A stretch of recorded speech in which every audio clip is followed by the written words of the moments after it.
Welcome to the Radon Smart Review Head and Neck Cancer Series. This is episode 26, Larynx I Anatomy, Staging, and the Organ Preservation Philosophy. Welcome back, everyone. We are moving into a truly distinct territory in head and neck oncology today. We are leaving the pharynx behind, at least for now, and we are talking about the larynx. And, when you really step back and look at the field of radiation oncology, the larynx it's unique. It occupies a special place in our history and our daily practice. It absolutely is. I mean, it is arguably the one subsite in head neck oncology where our primary goal is routinely curing the cancer while preserving a functioning organ. Right. That is the duality we are constantly balancing. In other sites, we might accept that an organ is lost or significantly altered, but with the larynx, the stakes are the voice itself. Exactly. We aren't just trying to kill a tumor. We are trying to save a voice. We are trying to save the ability to communicate with family, to do a job, to swallow without a feeding tube. And the good news is we're pretty good at it. The statistics are actually quite encouraging when you look at them, which is why this is such a rewarding site to treat. They really are. I mean, if you look at early glottic cancer, and we will define exactly what that means shortly, we are seeing local control rates above 90%. And with excellent voice, usually. With excellent voice. And even in advanced disease, when we utilize concurrent chemoradiation, we can preserve the larynx in roughly 80% of patients. But, and there's always a but, getting to those outcomes isn't automatic. It requires making the right call at the very beginning, deciding when to treat with radiation alone, when to add chemotherapy, or when to actually recommend upfront surgery. That is the crux of it. And making those decisions, it requires a level of anatomical understanding that separates the strong residents from the average ones. I couldn't agree more. You cannot stage the larynx correctly if you cannot visualize it in 3 dimensions. You have to be able to close your eyes and see the cartilage, the spaces, and the pathways of spread. So that is our mission today. We are going to build that foundation. By the end of this, we want you to be able to visualize the larynx in 3D, stage any laryngeal cancer correctly, explain the massive behavioral difference between glottic and supraglottic cancers, and articulate the organ preservation philosophy. And we are going to do it by anchoring everything to a specific case, because anatomy in a vacuum is frankly boring. Right. But anatomy applied to a patient is what saves lives. Right. Let's jump into the clinic.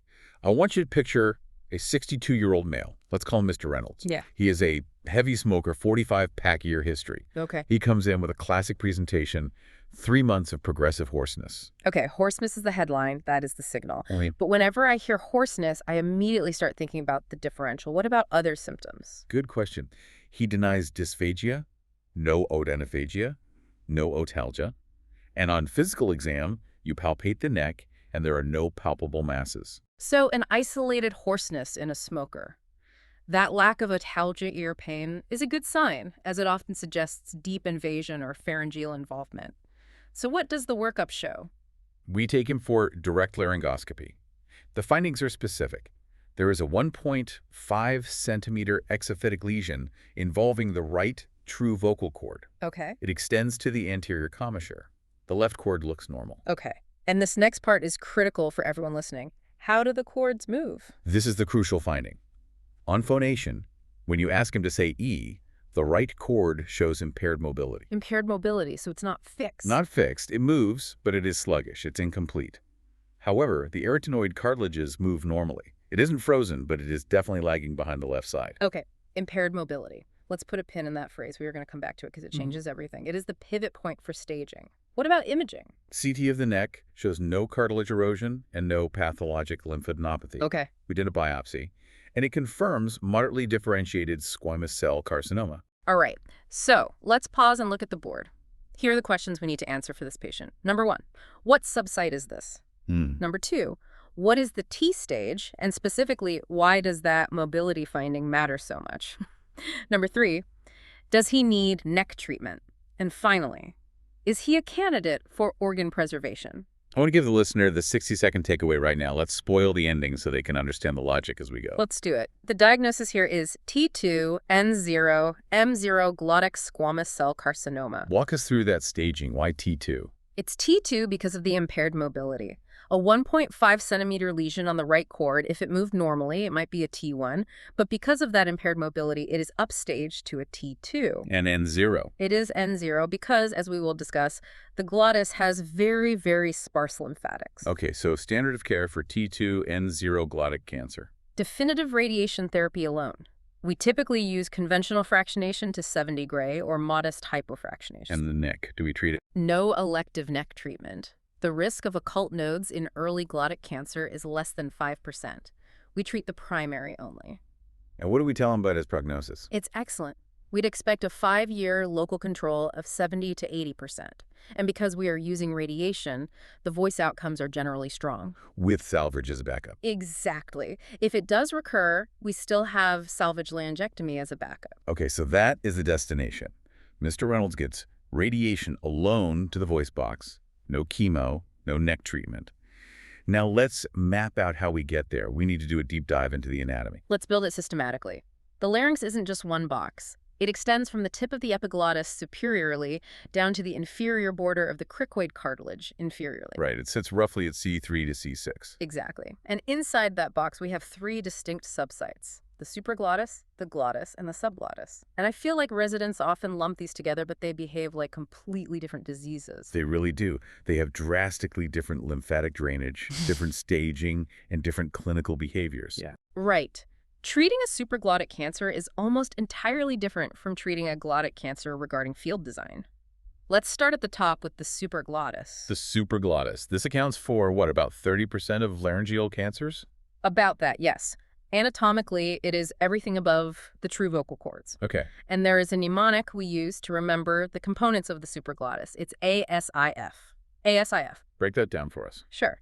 A stands for the aryepiglottic folds, or AE folds, and the arytenoids. These form the superior lateral rim of the larynx. Okay. S. S is the suprahyoid epiglottis. This is the tip of the leaf, the part you see sticking up. I is the infrahyoid epiglottis. This is the lower part of the epiglottis below the hyoid bone leading down toward the cords. And F is? And F stands for the false cords and ventricles. ASIF. I like that. It helps keep the subsites organized. Now, clinically, what is the personality of the supraglottis? It is aggressive regarding lymphatics. The supraglottis is embryologically derived from the buccopharyngeal anlage, which means it shares that rich lymphatic network we see in the pharynx. So very rich drainage. Very rich lymphatic drainage system, and crucially, it crosses the midline. So even if you have a tumor that looks lateralized, you have to worry about the other side of the neck. Precisely. The lymphatic flow is bilateral. The key stat here is that even for T1 and T2 supraglottic cancers, you have approximately 40% nodal involvement at presentation. 40%. That is huge compared to other early-stage head and neck sites. It is. In radiation oncology, our threshold for elective treatment is usually around, 10 to 15% probability? Right. 40% is way over the line. And the implication is straightforward. Supraglottic cancers generally require bilateral neck coverage. You cannot trust the N0 status clinically. Okay, moving down, let's talk about the glottis. This is the most common subsite, right? Correct. The glottis accounts for about 70% of laryngeal cancers. It includes the true vocal cords, the anterior commissure, the posterior commissure. And a little bit below. And it extends 5 millimeters below the free edge of the true vocal cords. Yes. And the personality of the glottis. It is the introvert of the larynx. It keeps to itself. The glottis has extremely sparse lymphatic drainage. Why is that? Embryologically, it forms from the fusion of lateral structures, creating a zone that is almost devoid of capillaries. It's a watershed area. This is the golden rule of laryngeal oncology, isn't it? It is. Glottic cancers, specifically T1 and T2, have less than a 5% occult nodal rate. Which is why, in our case study, we said no elective neck treatment. Exactly. We can treat with small fields focused just on the larynx. We do not need to irradiate the lymph nodes because the risk is so low. This is a massive benefit for the patient regarding toxicity. Plus, because these tumors affect the vocal cords directly, what is the first symptom? Hoarseness. A tumor on the cord disrupts the vibration immediately, even when it is tiny. Which leads to early detection. Right. Because hoarseness affects quality of life immediately, these patients present early. That early detection, combined with sparse lymphatics, leads to high cure rates, 80 to 90%. Okay, so supraglottis is lymphatic rich and bilateral. Glottis is lymphatic poor. What about the basement?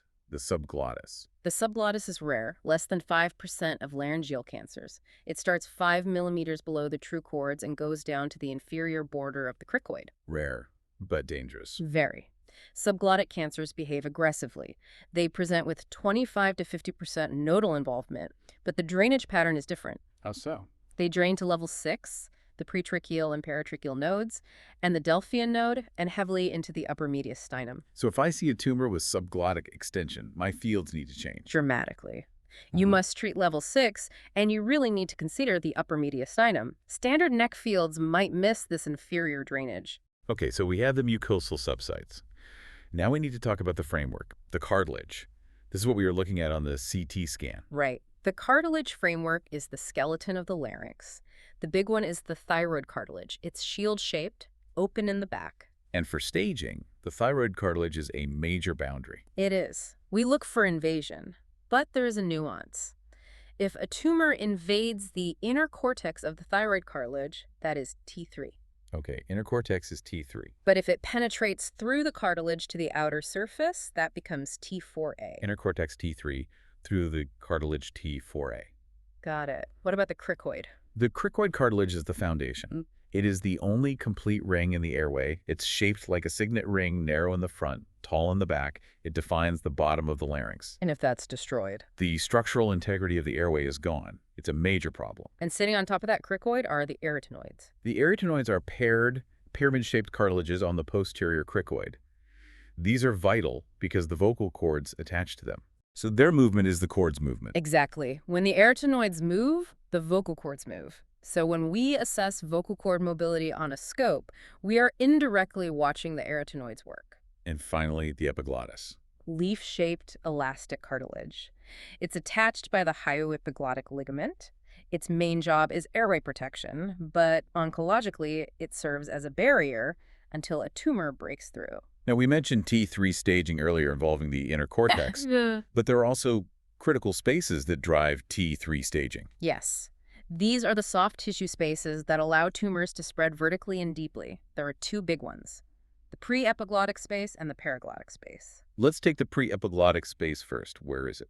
It is anterior to the epiglottis, just behind the thyroid membrane, and it's filled with fat. And fat is our friend on imaging. Exactly. On a T1-weighted MRI, fat is bright. If you see that bright signal replaced by intermediate tumor signal, that is invasion. And that means Invasion of the pre-epiglottic space automatically makes a cancer T3. This happens often with supraglottic cancers growing anteriorly. okay, and the paraglottic space. This is the space lateral to the true vocal cord and ventricle. It also contains fat and muscle. It is a key route for vertical spread. So it's like a chimney. It acts exactly like a chimney for the tumor. If a glottic tumor goes up into the supraglottis or down into the subglottis, it often travels via the paraglottic space. Invasion here is also T3. And practically, these spaces connect, right? They are continuous. A tumor can easily slide from the pre-epiglottic space into the paraglottic space. It's like a superhighway for deep spread. Okay, I want to circle back to our patient's symptoms. We talked about mobility. To understand mobility, we have to understand the nerves. Innervation is the why behind the symptoms. We have two main nerves, both branches of the vagus. First, the superior laryngeal nerve. What does that do? It innervates the cricothyroid muscle. That muscle tenses the cord. If you injure the superior laryngeal nerve, you get a bowed but mobile cord. Still mobile. Still mobile? The patient will be hoarse and they will lose their high-pitch range, but, and this is key, the cord still moves. Okay, and the other one, the recurrent. The recurrent laryngeal nerve. This innervates intrinsic muscles. It has that famous long course looping under the aorta on the left and the subclavian on the right. And if you injure that? If you injure the recurrent nerve, you get a fixed midline cord. So, clinical pearl time. If you see a fixed cord, what does that imply about the tumor? A fixed cord implies T3 and recurrent nerve involvement, or mechanical fixation of the cricoarytenoid joint. It means the tumor is deep. It isn't just on the surface anymore. This connects perfectly to our nodal drainage discussion. We mentioned the golden rule. Glottis doesn't drain, supraglottis does. Let's put some numbers on that. Let's drill this down because it determines your clinical target volumes. For glottic cancer, the true cords have squamous epithelium with very sparse lymphatics. The lymphatics are really only at the anterior and posterior commissures. So for T1 and T2? The occult nodal rate is less than 5%. And for T3? What happens then? It rises to about 15%. This is the gray area where some oncologists start considering neck treatment. And T4. By then, it's about 30%. So really, it is only when you get to T3 or T4 glottic disease that you start stressing about elective neck coverage. Compare that to the supraglottis. Supraglottis is a different beast. Rich network. Crosses midline. For a T1 and T2, 40% risk. Probably, wow. And T3, T4. 60% risk. And about 16% of patients present with bilateral nodes right from the start. So the nodal map call-out summary, let's make it a cheat sheet. Okay, here it is. Glottic T1 to T2, N0, primary only. No neck treatment. No neck treatment. Glottic T3 to T4, or N positive, bilateral levels 2 through 4, and you'd add level 6 if there's subglottic extension. And for any supraglottic cancer. Supraglottic, bilateral levels 2 through 4. And again, add level 6 if you're treating nodes. That is a clear algorithm. Now let's tackle workup and staging. Okay, the workup protocol is pretty standard. Physical exam, obviously. Endoscopy with biopsy is mandatory. For imaging, we want a CP neck with contrast to look at cartilage and nodes. We want a CT chest to rule out metastasis or second primaries. And MRI is excellent for looking at soft tissue and those critical spaces we mentioned. And the most important part of the workup, the thing you absolutely cannot skip. Direct laryngoscopy with phonotion. You have to ask the patient to say E.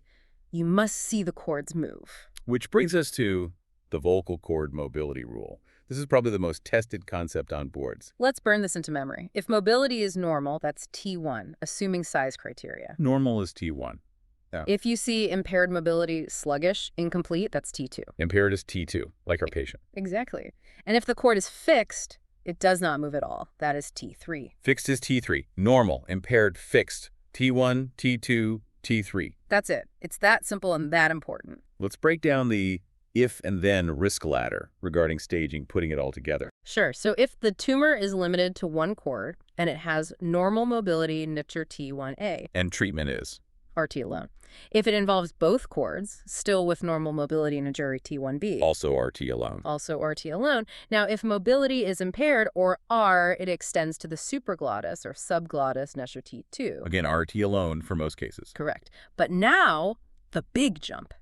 If the cord is fixed, or R, there's paraglottic or pre-epiglottic space invasion, or R, inner thyroid cartilage invasion, Nitcher T3. And that's where chemo comes in. That's where chemo comes in. T3 is where organ preservation with concurrent chemo RT becomes the standard. And T4. If it goes through the thyroid cartilage or has extralaryngeal spread, Nitcher T4A. Here, surgery is often favored for bulky disease, though preservation is possible for some. And then if you have prevertebral or carotid encasement, Nitcher T4B, unresectable. That T2 versus T3 distinction is huge. It determines if you are giving chemotherapy or not. Exactly. A T2 gets radiation alone. A T3 gets concurrent chemoradiation. Confusing impaired with fixed means overtreating a patient with toxic chemotherapy or undertreating them. Let's shift gears to the history, the organ preservation philosophy. Where did this all come from? This is really important context. Before the 1990s, the standard for advanced laryngeal cancer was total laryngectomy. Right. We cured the cancer, but at a terrible cost. Permanent stoma, voice loss. It was effective but devastating. And then came the VA Larynx trial in 1991. Yes. The VA Larynx trial. This was a game changer. The design was for stage 3 and 4 patients. They were randomized to surgery plus post-op RT versus induction chemo with cisplatin and 5-FU, followed by RT if they responded. So surgery versus a non-surgical approach, and the result? The survival was identical, 68% at 2 years in both arms. Identical survival. But here's the kicker. In the chemo arm, 64% of patients kept their larynx. So the takeaway was that organ preservation is oncologically safe. You don't sacrifice survival to save the voice box. Precisely. But there was a caveat. Bulky T, 4 tumors. They failed preservation pretty often, about a 56% salvage rate, so they were excluded from future trials. And that led to the next big trial, RTOG 9111, published in 2003. Right. This trial refined the approach. It had 3 arms. 1, RT alone. 2, the VA approach of induction chemo, then RT. And arm 3 was concurrent chemo RT with cisplatin. And the winner was? The concurrent chemo RT arm had the best larynx preservation, 82%. It also had the best locoregional control. But there is a nuance about survival, right? Huh. It wasn't a clean sweep. That's a critical point. The overall survival was not significantly different between the arms. In fact, there was a high non-cancer death rate in the concurrent arm. From what? Possibly from aspiration pneumonia, from the toxicity. It was a rougher regimen. Which leads to the current standard. Concurrent chemoradiation is the gold standard for preservation based on this trial. But it also teaches us that we have to be careful about patient selection. Which brings up the functional larynx concept. Right. Preserving a larynx that doesn't work is not a success. Say more about that. I mean, if a patient ends up with a preserved larynx, but they're aspirating constantly and totally dependent on a feeding tube, is that really a win? Probably not. It can be worse than a laryngectomy. So if a larynx is non-functional at baseline, surgery is often the better, more compassionate option. Let's apply all this to clinical decision-making. Let's return to our case. 62-year-old male, T2N0M0 glottic squamous cell carcinoma with impaired mobility. Stage and confirmation. It's T2 because of that impaired mobility. It's N0 because it's a glottic tumor with sparse lymphatics. M0 confirmed on chest CT. Okay, so what's the treatment plan? The recommendation is definitive radiation therapy alone. Why not chemo? It's a T2. It's not indicated for a standard T2. You might consider it for what some people call an unfavorable T2, something very bulky or with near fixation, but for this case, the toxicity of chemo would outweigh any potential benefit. And the dose? You could do conventional, so 70 gray in 35 fractions, or you could use modest hypofractionation, something like 63 gray in 28 fractions or 65.25 gray in 29. And the neck, just to be crystal clear. Do not treat the neck electively. The risk is too low. Okay, let's do the counseling script. I'm Mr. Reynolds. You're the doctor. What do you tell me? Okay. Mr. Reynolds, we've confirmed you have a cancer on your voice box. The good news is this is a very curable cancer. It's curable. I can treat this with radiation alone, which means no surgery and no chemotherapy. This treatment has a high success rate, and our main goal is to not only cure the cancer, but to preserve your voice. What are the side effects? You'll develop a sore throat and some difficulty swallowing, which will peak towards the end of treatment. We have medications and support to get you through that. In the small chance the cancer comes back, about a 20 to 30% risk, we still have surgery as a backup plan. And the most important advice. The single most important thing you can do to help us cure this cancer and reduce the side effects is to stop smoking, starting today. That's a great script. Let's hit some clinical pearls and common mistakes. What are the big ones? Okay, 3 common mistakes I see. Number 1, treating the neck for early glottic cancer. Don't do it for T1 to T2N0. Okay, number 2. Number 2, confusing impaired versus fixed mobility. Sluggish equals T2. Fixed equals T3. It's a huge difference in treatment. You have to get that right. And the third mistake. Number 3, trying to preserve all T4s. A bulky T4, a tumor with cartilage destruction usually needs surgery. The failure rate with chemo and RT is just too high. Great points. And for the board pearls, let's do a quick recap. Okay, quick fire. Glottis is 70% of cases, supraglottis 30, subglottis less than 5. Lymphatics. Glottic is sparse. Supraglottic is rich and bilateral. Mobility staging. Normal is T1, impaired is T2, fixed is T3. And the criteria for T3. Fixed chord, paraglottic space invasion, pre-epiglottic space invasion, or interthyroid cortex invasion. And the trials. VA larynx showed preservation is safe. RTOG 9111 showed concurrent chemo. RT is best for locoregional control and preservation. Perfect. Let's move to the board review quiz section. Let's do it. Question 1. You have a 58-year-old male, 1.2 centimeter tumor on the right, true vocal cord, normal mobility, no nodes. What's the T stage? Your options are TIS, T1A, T1B, T2. Okay, it's limited to one chord and mobility is normal. That has to be T1A. That's correct. The rationale is limited to one chord plus normal mobility equals T1A. Okay, question 2. A patient presents with a T2N0 supraglottic cancer. What is the correct neck treatment plan? The answer has to be bilateral neck treatment. And why? Because it's supraglottic, it has rich midline crossing lymphatics. The occult risk is around 40%, so you have to treat both sides. Excellent. Last one. Question 3. According to the RTOG 9111 trial results, which arm had the highest rate of larynx preservation? That would be the concurrent cisplatin plus RT arm. My, how much? It had an 82% larynx preservation rate, which was significantly better than the other arms, which were down in the 60% range. All right, that brings us to the end. That was a fantastic foundation. It was, and today was all about the foundation. In our next episode, episode 27, we're going to build on this and cover early glottic cancer treatment planning. So the real technical details, field borders, hypofractionation. All of it, exactly how you design the treatment plan. To summarize today, we covered the subsites and their lymphatic drainage rules. We went over the mobility staging rule. Normal, impaired, fix. And we recapped the findings of the VA larynx trial and RTOG 9111. The larynx is complex, but with these rules, you can absolutely navigate it. Complete practice oral boards at radonsmartlearn.com and subscribe to Radon Smart Review for our next episode. Thanks for tuning in.